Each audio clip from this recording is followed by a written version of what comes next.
কি চলি আছে? তলৰ পৰিৱেশটো অলপ গহীন দেখিলোঁ। বিশেষ একো নাই। এতিয়া মোৰ মতে মই ৰাহুলৰ লগত এটা বেণ্ড ফৰ্ম কৰিব লাগে।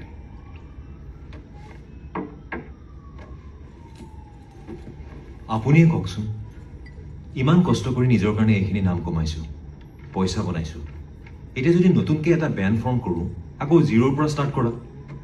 ৰাহুল? ৰাহুল কোন? এই তলত যে বহি আছে অন্ধ ল'ৰাজন। আচ্ছা, সি অন্ধ নেকি? দেখাততো নালাগে। মানুহে ইমান হাৰ্শলি কেনেকে কথা ক'ব পাৰে? তাতে এজন আৰ্টিষ্ট হয়, তাৰ বাবে তাৰ মিউজিকটো যেনেকৈ পেশ্যন, মোৰ বাবে মোৰ কোম্পানীটো মোৰ পেশ্যন।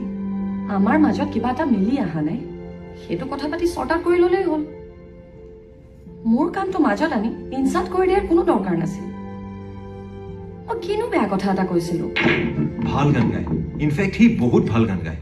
আজি সি মোৰ লগত গান গালে, মানুহে ভাল পাইছে, আৰু তাৰ পাছত মোৰ তাৰ লগত বেণ্ড বনোৱাৰ ধান্দাটো আৰম্ভ হ'ল। আৰে বহুতে ভাল গান গায়, সেই বুলি মই গোটেই সোপাকে গোটাই লৈ কোৰাছ গাই থাকিলেই হ'ব? ৰাহুলৰ টেলেণ্ট আছে, আৰু মই জানো এদিন সি বহুত ওপৰলৈ উঠিব, আৰু ময়ো সেইটোৱে বিচাৰোঁ। কিন্তু মই জখলা হ'ব নোৱাৰোঁ। আংকল, আপুনি ভালদৰে জানে বহুত কষ্টৰে মই এইখিনি পাইছোঁহি। সকলোবিলাক পানী হৈ যাব। মই কথাটো বেয়া ভবা নাই। তোমালোক দুইজন মিলি এটা বেণ্ড ফৰ্ম কৰিলে বেয়া নহ'ব।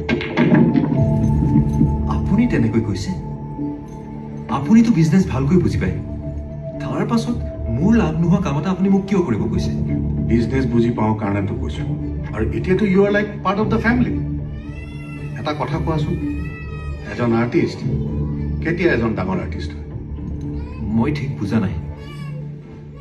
ইমান ধুনীয়া গোৱা তুমি, মই বিচাৰোঁ সকলোৱে তোমাৰ গান শুনক। মইনো কি ভুল কথাটো কৈছিলো ৰাহুল? বিটলছ, বিজিজ, এনেকুৱা বহুত বেণ্ড আছে য'ত তাতকৈ বেছি মেল ছিংগাৰ থাকে। আৰু বিটলছৰ ৰেকৰ্ড জানাই। তোমাৰ সপোনবিলাক অকল তোমাৰেই। আনৰ কথা শুনি তাক ধ্বংস নকৰিবা, ৰৈ নাযাবা। এবাৰ কল্পনা কৰি চোৱাচোন, এজন এষ্টাব্লিছ ছিংগাৰ, ষ্টাৰ, এজন ভাল গান গোৱা অন্ধ ল'ৰাক এটা ভাল জীৱন দিবৰ কাৰণে আকৌ জিৰ'ৰ পৰা আৰম্ভ কৰে। Wow, what a story. Neel এজন জনপ্ৰিয় গায়ক, ৰাতিটোৰ ভিতৰতে আ লিভিং লেজেণ্ড, এ কাল্ট।